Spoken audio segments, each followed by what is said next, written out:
हमारे कुछ अनसर्ट या कुछ कंसर्न्स थे, हमारे कुछ ग्रीवियंसेस थे, तो हमें लगा कि इसको अथॉरिटीज़ तक पहुंचाने के लिए, हमारे यूटी एडमिनिस्ट्रेशन तक पहुंचाने के लिए, हमारे डिस्ट्रिक्ट एडमिनिस्ट्रेशन तक पहुंचाने के लिए बहुत ज़रूरी था एक कलेक्टिव प्रेस कॉन्फ्रेंस करना। इसी रिगार्डिंग हमने अराउंड स्टूडेंट सेंट्रिक इश्यूज़ को हमने सबसे पहले यहाँ पे उजागर किया है। जब से बाइफ्यूरिकेशन हुआ, सेक्टर्स में अनसर्टेनिटी है, थोड़ा क्लियर हमें रूल्स और कंडक्ट्स के बारे में चीज़ें नहीं पता चल रहा, उसके इसी रिगार्डिंग जो स्टूडेंट कम्युनिटी है सबसे ज़्यादा इफेक्ट हुआ है। आप सबको पता है स्टूडेंट कम्युनिटी हर फ्रंट पे सफ़र हुआ है इस एम्बिग्यूटी और वेकनेस की वजह से। तो इसी वेकनेस को हम आज आप सभी लोगों के सामने लाना चाहते हैं कि जो जो कंसर्न्स है हमारे, वो चंद कंसर्न्स है। सबसे पहले तो हमारा DSSRB का कंसर्न है जो पेंडिंग रिजल्ट है, उसके अलावा हमारा जो अनसर्टेनिटी है डोमिसाइल लॉ को लेके, जॉब सिक्योरिटी को लेके, तो हमारा जो जॉब सिक्योरिटी और डोमिसाइल लॉ को लेके हमारी अनसर्टेनिटी है। एक बहुत बड़ा एक एंटी यूथ, हमारा एंटी लद्दाख एंटी यूथ, एक लद्दाख के यूथ के साथ एक नाइंसाफ़ी हो रही है जम्मू कश्मीर के बैंक के रिक्रूटमेंट के रिलेटेड, उसको लेके हम आज आप लोगों के सामने आए हैं। उसके अलावा हमारे जो प्रोफेशनल कॉलेजेस का ना होना और उनमें जैसे कि आपका सिक्किम में रिक्रूटमेंट बंद कर दिया लद्दाख को, इस इशू को भी हम आज आप लोगों के सामने हाईलाइट करेंगे। इसके अलावा जो लद्दाख यूनिवर्सिटी का इंफ्रास्ट्रक्चर है, सब्जेक्ट कॉम्बिनेशन है, इसकी वजह से बहुत सारे स्टूडेंट्स परेशान हैं। और जो एडॉक जिनके टीचिंग स्टाफ का जो रिक्रूटमेंट होना था, जिसे एकेडमिक अरेंजमेंट के नाम से ये लोगों के सामने लाया गया, उसके रिलेटेड हम आप सभी के सामने चंद ये पॉइंट्स रखेंगे। बाकी जो जम्मू के स्टूडेंट्स, जम्मू कश्मीर के स्टूडेंट्स, हमारे लद्दाख के स्टूडेंट्स को जम्मू कश्मीर के कॉलेजेस में PG लेवल पे हर डिपार्टमेंट में एक ये रिजर्वेशन मिलता था, वो रिजर्वेशन भी हमारे हाथ से चला गया है। जो PG लेवल के स्टूडेंट्स हैं, PG लेवल के हमारे ये जो तालिब इल्म है, उनको इसमें भी बहुत तकलीफ होगी जो रिजर्वेशन रिवोक किया इसकी वजह से। बाकी इसके अलावा PSC का हमें बहुत कुछ भी अंदाज़ा नहीं है। पब्लिक सर्विस कमीशन का हमारा जो एक ब्राउनी पॉइंट था वो हमसे हटा दिया गया है। बाकी जो एक हमारा जो हाई कोर्ट का लीगल फ्रेटर्निटी का एक हमेशा से बहुत लंबा तवील ये डिमांड रहा है, जिसमें एक सर्किट बेंच देने की जो बात थी वो अभी तक पेंडिंग है। और उसके अलावा जो हायर एजुकेशन इंस्टीट्यूट में जो एक इनसफिशिएंसी है इंस्टीट्यूशंस का, जॉब्स और अपॉर्चुनिटीज़ का यूथ के रिलेटेड, तो इन सभी को लेके हम आज आप लोगों के सामने आए हैं। बहुत बहुत शुक्रिया आप सभी का, सभी मीडिया हाउसेस का मैं बहुत तहे दिल से शुक्रिया अदा करता हूं कि आप लोग आज यहाँ पे आए। तो DSSRB के रिलेटेड हमारे सीमोक के प्रेसिडेंट जावेद साहब हमारे साथ जुड़ेंगे। जावेद साहब इस पर रोशनी डालेंगे। अस्सलाम वालेकुम। जैसे कि हमारे दिल्ली के प्रेसिडेंट ने बता दिया, जो हमारे मेन इश्यूज थे उसमें से एक जो इशू है वो DSSRB के रिजल्ट्स का है। हम सब बखूबी जानते हैं अक्टूबर-नवंबर 2019 में इसके रिक्रूटमेंट्स के एग्जाम हुए थे वेरियस पोस्ट्स को लेके। अब 9 मंथ्स हो रहा है अराउंड, अब तो 1 साल हो रहा है, अभी तक रिजल्ट्स का नाम और निशान पता नहीं है। तो मैं जो भी बातें यहाँ पे कहने जा रहा हूँ, मैं हवा में नहीं कह रहा हूँ। जो DC साहब ने हमें बातें बताई थी, जो उसने हमें एश्योरेंस दी थी, उन सारे चीज़ों को आप लोगों के सामने कोट कर रहा हूँ। सबसे पहले बिफोर हम एग्जाम गए, एग्जाम से पहले हम एक मेमोरेंडम लेके गए थे कि फेयर एंड स्मूथ एग्जाम्स होना चाहिए और साथ में फेयर रिजल्ट भी होना चाहिए। उस समय हमें DC साहब ने एश्योरेंस दिया था कि अगर हम 2 दिन में रिजल्ट निकालेंगे तो कहाँ से अनफेयर होगा। एनी हाउ एग्जाम्स हुए, सारे खुश थे कि एग्जाम बड़े अच्छे से हुआ, फेयर एंड स्मूथली हुआ। तो उसके बाद रिजल्ट्स आने का कोई नाम नहीं ले रहे थे। हम गए DC साहब से मिलने के लिए विंटर में, कहा अभी जो टीचिंग स्टाफ से वो छुट्टी पे गए हुए हैं, तो चेकिंग करने के लिए हमें मुश्किलात आ रहा है। जब वो आएंगे हम चेकिंग करके जल्द से जल्द आपका रिजल्ट को डिक्लेयर करेंगे। हम वेट किए, रिजल्ट का फिर से नहीं निकला। फिर हम गए, कहा रिजल्ट जो है अभी मतलब इश्यूज चेकिंग हो रहा है और एक ऐसी जगह पे चेकिंग हो रहा है जहां मैं खुद नहीं जाता हूं। जब रिजल्ट डिक्लेयर मतलब पूरा प्रोसेस खत्म होगा, विद इन 20 डेज या विद इन 1 मंथ आपको डिक्लेयर किया जाए। हमने फिर से वेट किया, फिर हमने पूरा एक मास गैदरिंग का प्लान किया। तो हमने जितने भी DSSRB के एस्पिरेंट्स थे उन सबको बुलाए।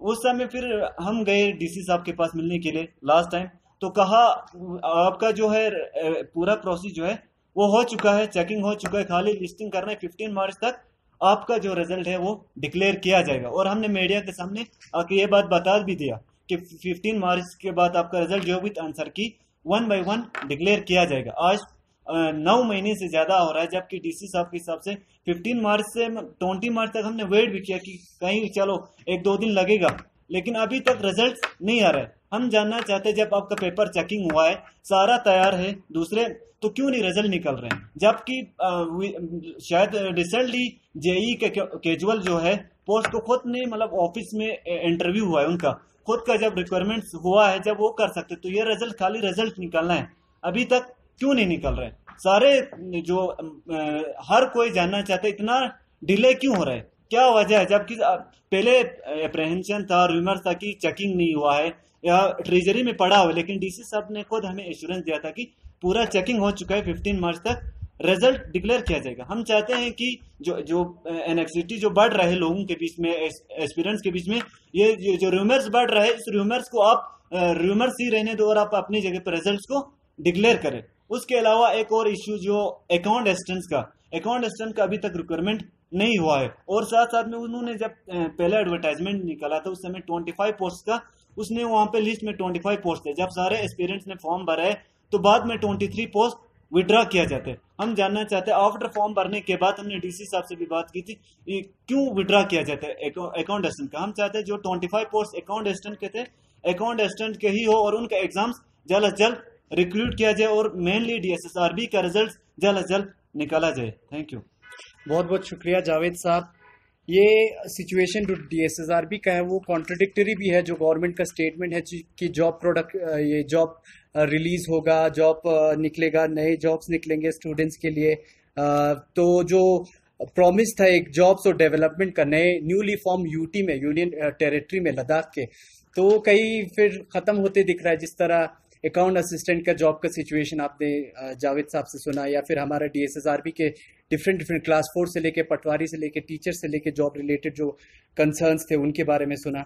हमारे साथ अंसारी साहब हैं। अंसारी साहब जो हमारे जॉब सिक्योरिटी और डोमिसाइल लॉ के रिलेटेड जो कंसर्न इशू है लद्दाख का, वो हमारे सामने रखेंगे, और उसके अलावा जो लद्दाख यूनिवर्सिटी का चंद जो इशू है वो भी ये सामने रखेंगे। सबसे पहले जब जम्मू एंड कश्मीर स्टेट को बाइफर्केट किया था और उसमें से 2 यूनियन टेरिटरी जम्मू कश्मीर और लद्दाख को किया था, उनको ये प्रॉमिस किया था कि हर चीज़ में आपको डेवलपमेंटल बेसिस पे आपको डेवलपमेंट हो जाएगा।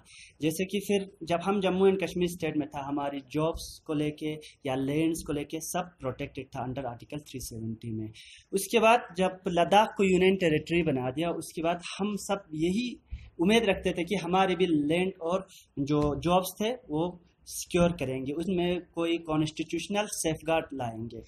फिर अब हम ये लोगों तक ये पहुंचाना चाहते हैं कि गवर्नमेंट का क्या राय है, गवर्नमेंट का क्या हमारे लिए कुछ रिजर्व पॉलिसी रखा है कि हमारी जॉब्स और लैंड्स को प्रोटेक्ट करने में।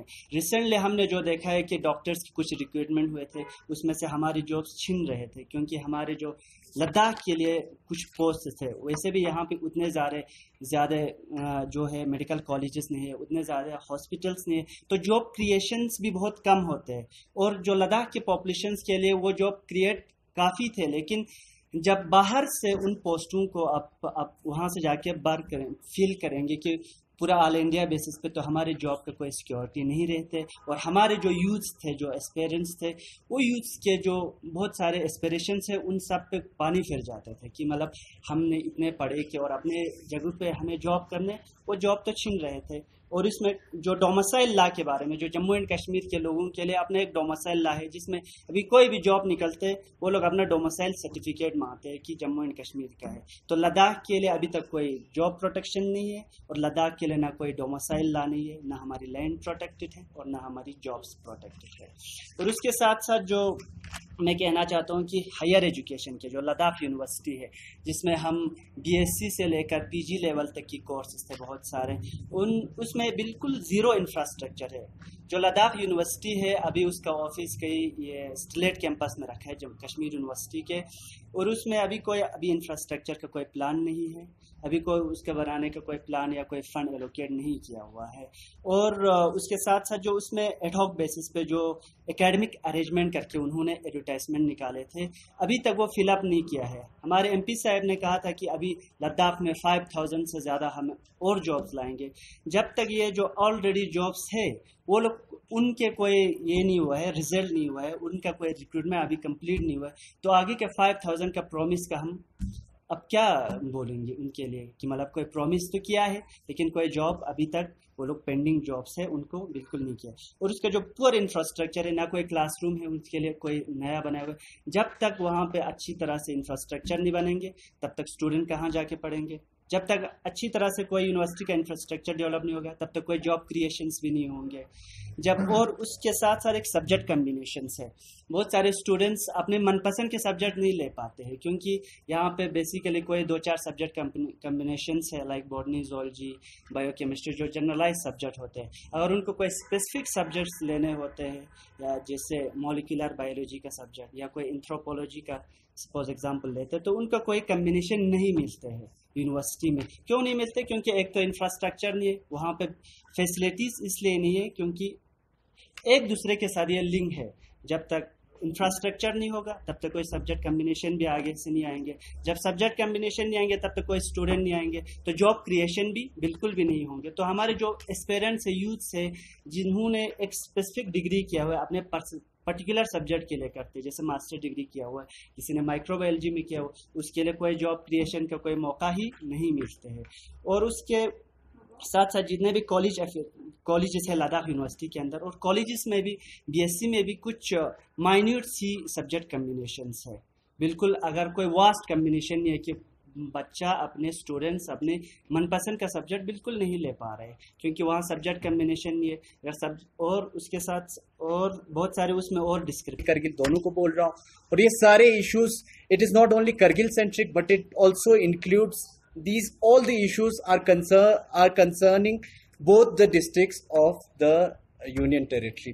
दोनों डिस्ट्रिक्ट्स को लेके और सारे यूथ सेंट्रिक ही है, स्टूडेंट सेंट्रिक ही है। जहाँ पे हमारी दुर्दशा हो रही है, हमारा दिन ब दिन हमारे डिफिकल्टीज बढ़ रहे, उन्हीं चीजों। प्रोफेशनल कॉलेज है भी नहीं, तो जितने भी स्टूडेंट्स जो भी एस्पिरेंट्स है जिन्होंने जो प्रोफेशनल कोर्स कर रहे हैं या जिन्होंने किया हुआ है, ये उनके लिए बहुत ही कंसर्न है और बहुत ही बड़ा इशू है उनके लिए। और हम सब के लिए इन चीज़ों के ऊपर सोचने की ज़रूरत है। और जो स्टूडेंट्स हैं, जो बहुत सारे लोगों ने ईमेल्स रिसीव किया, आप लोगों को पता है फेसबुक पे वायरल हो रहा है, व्हाट्सएप पे वायरल हो रहा है, इतने सारे जो लोगों के कंसर्न्स है, स्टूडेंट्स के कंसर्न्स है, जॉब जो एस्पिरेंट्स है उनके कंसर्न्स है कि वो अब जम्मू कश्मीर में क्यों नहीं भर सकते जम्मू कश्मीर बैंक में। जम्मू कश्मीर लिटरल सेंस में आप नहीं देखते हो, आपको देखना होगा जम्मू कश्मीर बैंक पहले से ही बाइफ्यूरिकेशन के पहले से ही फॉर्म करता है। Jammu Kashmir doesn't means only Jammu and Kashmir, it also included Ladakh अभी तक। और लद्दाख में अभी तक हमारे यहाँ पे हर घर से हर फैमिली मेंबर, हर कोई अकाउंट होल्डर है जम्मू कश्मीर बैंक का। इतना हमारे यहाँ पे इन्वेस्टमेंट होता है जम्मू कश्मीर बैंक का।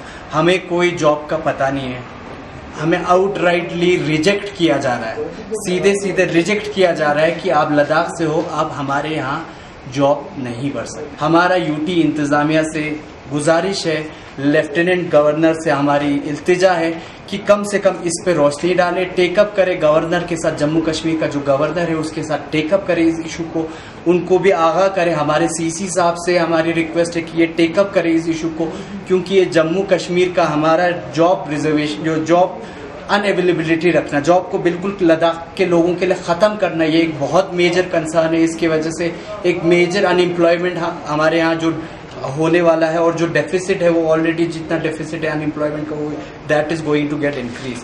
उसके अलावा पीएससी के रिलेटेड हमारा बहुत सारा दिस इज नॉट क्लियर, बिल्कुल भी क्लियर नहीं है। पीएससी के रिलेटेड बहुत ज़्यादा हमारा एम्बिग्विटी है, हमें कुछ चीज़ें क्लियर नहीं किया गया है पीएससी में। यहाँ पे ऐसा कहा जाता है कि जम्मू कश्मीर जो कश्मीर एडमिनिस्ट्रेटिव सर्विस से तो हम बाहर निकाल ही दे गए हैं हमें तो, बट गेजेटेड पोस्ट के लिए कह रहे हैं कि लद्दाख का हम जेके पीएससी कंडक्ट करेगा। लेकिन इसमें एक दिक्कत ये आता है कि जो एक +1 एक हमारा ये आता था, अपॉर्चुनिटी आता था कि हमें एक रिजर्वेशन मिलता था लद्दाख का, क्योंकि वो रिजर्वेशन हमसे फिर छीना जा रहा है। तो हमें यहाँ भी अफसोस, मुझे काफ़ी अफसोस हो रहा है ये बोलते हुए कि यहाँ पे भी हमें शिकस्त मिल रही है, हमें लद्दाख के यूथ को शिकस्त मिल रही है, डिफीट मिल रही है यहाँ पे भी पीएससी में आके। बाकी हमारे यहाँ अलग करने के बाद due to unavailability of institutions, mirror institution न होने की वजह से, सिस्टर इंस्टीट्यूशंस न होने की वजह से यहाँ पे जर्नल मास में बहुत ज़्यादा कंसर्न है, बहुत स्ट्रेन है, और ये आप लोगों को स्टूडेंट्स के ज़रिए ही पता चल रहा है, स्टूडेंट्स कम्युनिटी ही आगे आई है, क्योंकि हमें लगता है कि ये हमारा फ़र्ज़ है। हम कहीं बाहर से आए, हम यहाँ पे आए, हम अपने कौम को तरक्की करते हुए देखना चाहते हैं। हमारे यहाँ हाई कोर्ट का इशू है, हाई कोर्ट का सर्किट बेंच का इतना लॉन्ग पेंडिंग डिमांड है, वो हमें आज तक नहीं दिया गया है। हमें समझ नहीं आता कि हम किस किस से इल्तिजा करें, किस किस चीज़ पे इल्तिजा करें। रिजर्वेशन का आप देखिए, हर जगह रिक्रूटमेंट हो, जॉब्स हो, एजुकेशन हो, या फिर आपके दूसरे कंसर्निंग ये हो चीज़ें हो, उन सब में हमारा रिजर्वेशन ख़त्म कर दिया। लद्दाख को एक ऐसे बैकफुट पे लाके खड़ा कर दिया है हमारे एडमिनिस्ट्रेशन ने। अब job security with in Ladakh itself, हमें जॉब सिक्योरिटी का पता नहीं है। तो ये चीज़ें हम जर्नल मास तक लेके आना चाहते हैं, जर्नल मास को ये बताना चाहते हैं कि इन चीज़ों से कितनी तकलीफ हो रही है। यूटी एडमिनिस्ट्रेशन से हमारी ख़ास इल्तिजा है, गवर्नर साहब से ख़ास इल्तिजा है कि इन चीज़ों पर एक क्लियर हमें मैसेज दे। हमें डिस्क्रिमिनेशन जो हमें फेस हो रहा है फ़िलहाल बाइफिकेशन के बाद से, कोई भी खुशी तो मुझे नहीं लगता किसी को है। हमारे लेह के यूथ से भी रिक्वेस्ट है कि वो इस चीज़ को टेकअप करें, इस चीज़ को आगे लेके आए, बिकॉज कल को सफ़र होगा तो Ladakh, the whole Ladakh is going to get suffered. ना कि सिर्फ करगिल सफ़र होगा, बल्कि पूरा लद्दाख सफ़र होगा। एक जो हमारे दिन ब दिन एक डिस्क्रिपेंसीज लोगों में, एक इनसिक्योरिटी बढ़ते जा रहा है, this will lead to difficult situation for the administration itself in the future. तो हम चाहते हैं कि for the smooth functioning of administration, जो हमारे लोग हैं, जो हमारे जर्नल मास है, उनसे भी हमारी अपील है कि इन चीज़ों को एडमिनिस्ट्रेशन तक लाए और इन चीज़ों पे क्वेश्चन पूछे, इन चीज़ों पे सवाल पूछे। हम चाहते हैं कि ये चीज़ें जल्द से जल्द सॉर्ट आउट हो जाए, ताकि कम से कम जो लद्दाख के स्टूडेंट्स हैं उनको थोड़ी बहुत रिलैक्सेशन मिले। इसके अलावा एक पेंडिंग, जो कल मैंने एक न्यूज़ रिपोर्ट देखा कि यहाँ हमारे कॉन्ट्रैक्टर फ्रेटर्निटी में पेंडिंग लाइबिलिटीज़ है 200 करोड़ रुपीज़। उसके साथ साथ स्टूडेंट यूनियंस ने जिन्होंने इवैक्यूएट किया, चाहे चंडीगढ़ का हो, जम्मू का हो, श्रीनगर का हो, दिल्ली का हो, इनके भी लाइबिलिटीज़ है, इनको भी कवर कीजिए। हमारे इतने सारे पैसे हमने दे के आए, हमें प्रॉमिस किया था कि आपको पैसे वापस करेंगे, अभी तक हमें पैसे वापस करने की कोई जिक्र तक नहीं किया है। तो ये तो खासा, ये तो हमारा पर्सनल मसला है, बट जो मसले, जो चीज़ें हमने आज आप लोगों के सामने हाईलाइट की है, that is a collective concern of all the students of Ladakh, collective concerns of all the people of Ladakh. और मैं चाहता हूं कि हमारे जितने भी लोग हैं इस चीज़ को आगे लाएं। बहुत बहुत शुक्रिया आप सभी का यहाँ पे आने के लिए। हम आपका शुक्रगुजार है कि लद्दाख का जो मीडिया फ्रेटर्निटी है वो हमारे चीज़ों को, हमारे इन इश्यूज़ को कवर करने के लिए आए। बहुत बहुत शुक्रिया, थैंक यू सो मच।